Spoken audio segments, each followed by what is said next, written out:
So magandang hapon po sa inyo mga ka-excellence at kasalto. Sa mga nag-request po nung napakita po namin yung aming mga hardening pens, ito po yun, papakita po namin sa inyo. Sa mga nag-message po doon sa video namin about sa breeding pens, so ito naman po papakita po namin sa inyo yung aming mga hardening pens dito sa farm. So meron po kami dalawang sets ng hardening pens, no? Isa po dito sa area na to at meron din po dun sa kabila. So unahin po muna natin ito. Ito pong sets ng hardening pens na to is anim na line po ito ng, actually mga 4x4 lang po ito na ini-align namin, at ang yung pagbubong po ay mga long span. So para po dikit na dikit yung long span sa hardening pens, nasa ilalim po yung mga pinagpapakuan po niya. Ito pong design na to, nakita ko po ito sa isang farm sa Amerika. So nakita ko po efficient siya at practical, hindi po masyadong magarbo pero epektibo naman po.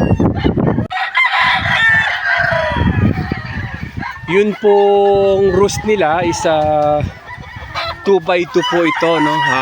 Yung nabibili po sa hardware.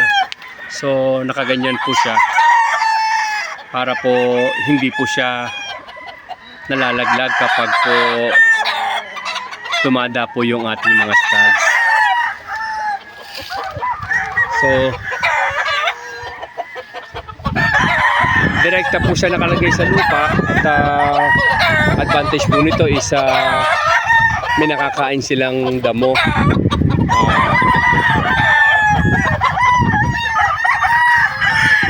And then wala pong kasamang babae sa loob ng kulungan yung aming mga stags.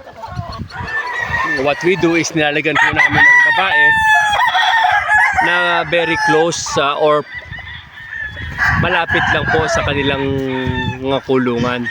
Naniniwala po kami na same na po ang epekto nito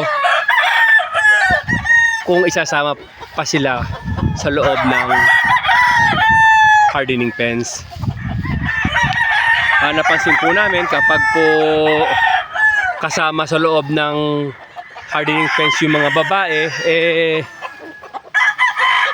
kumakasta po lagi yung stag. Minsan po nasisira yung mga buntot at nai-stress din po sila.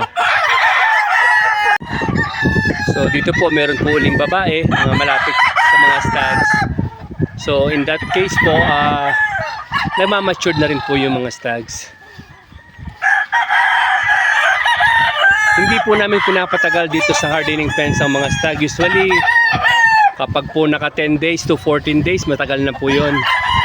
Once po medyo matured na sila, tinatali na po namin sila.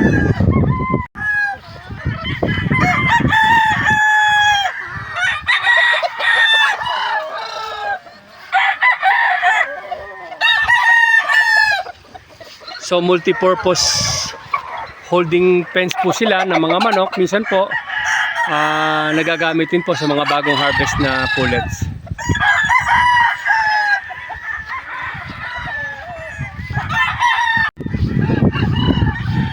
So yung isang side po ng mga hardening pens namin nasa kabilang area. So silipin po natin. Yun po yung mas unang hardening pens po namin. So ito po yung isa naming sets of hardening pens. Mas marami po ito.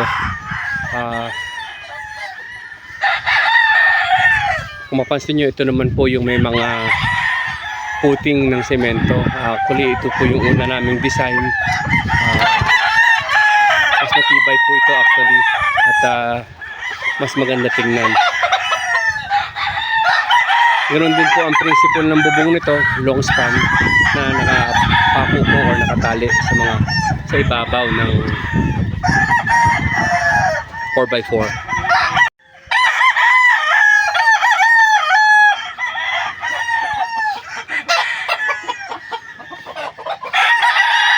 Dito po mga kahoy po yung aming mga hapunan na ginamit, kahoy or kawayan.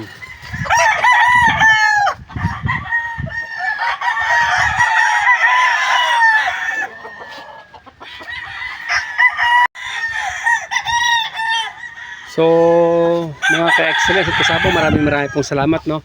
Sana po nakapagbigay po ulit kami kahit konting additional information at sana po nakatulong kahit paano sa ating pagmamanok.